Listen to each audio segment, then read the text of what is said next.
पहाड़ों और प्राचीन परिदृश्यों के बीच बसा मंदिर आध्यात्मिक शांति और सांस्कृतिक समृद्धि का प्रतीक है।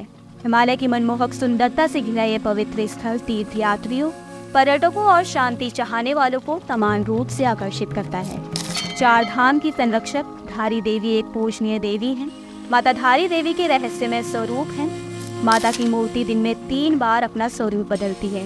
मूर्ति सुबह में एक कन्या की तरह दिखती है, फिर दोपहर में युवती और शाम को एक बूढ़ी महिला की तरह नजर आती है। यह नजारा वाकई हैरान कर देने वाला होता है। हम बात कर रहे हैं धारी देवी दिव्य मंदिर जो श्रीनगर और रुद्रप्रयाग के बीच अलकनंदा नदी के तट पर स्थित है।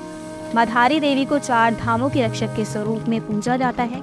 पौराणिक कथाओं के अनुसार एक बार भयंकर बाढ़ ने एक मंदिर को बहा दिया था और धारी देवी की मूर्ति थारो गांव के पास एक चट्टान पर पड़ गई थी। स्थानीय निवासियों का दावा है कि उन्होंने इस विलाप की आवाज सुनी और एक दिव्य आवाज ने उन्हें वहां मूर्ति स्थापित करने का निर्देश दिया। ऐसा कहा जाता है कि धारी देवी के 2 भाग हैं।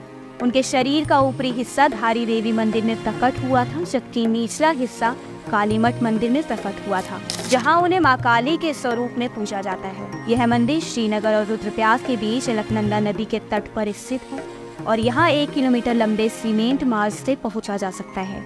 मंदिर में पूरे वर्ष भर दर्शन किए जा सकते हैं, लेकिन दुर्गा पूजा और नवरात्रि के दौरान यहाँ पूरी तरह से उत्सवमय हो जाता है। मंदिर के पुजारियों का मानना है कि इस मंदिर में माता की यह चमत्कारी मूर्ति द्वापर युग से स्थापित है। ऐसा कहा जाता है कि एक बार बाढ़ में मंदिर बह गया था। माता की मूर्ति भी बाढ़ के साथ बह गई, जिसके बाद यह मूर्ति चट्टान से टकराई और इसमें ईश्वरीय आवाज आई, जिसने गांव के लोगों को मूर्ति को इस जगह पर स्थापित करने के लिए कहा। तभी गांव के लोगों ने मूर्ति को यहाँ स्थापित किया। मूर्ति को स्थापित करने के बाद लोगों ने यहाँ मंदिर का निर्माण कराया।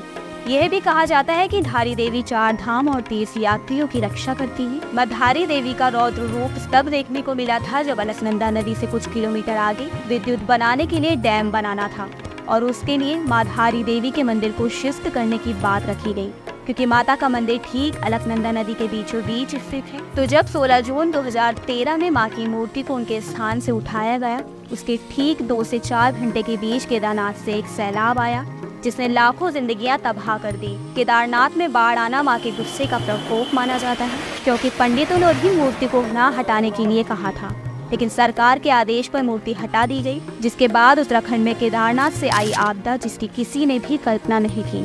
इसका नुकसान कई जिंदगियों को चुकाना पड़ा।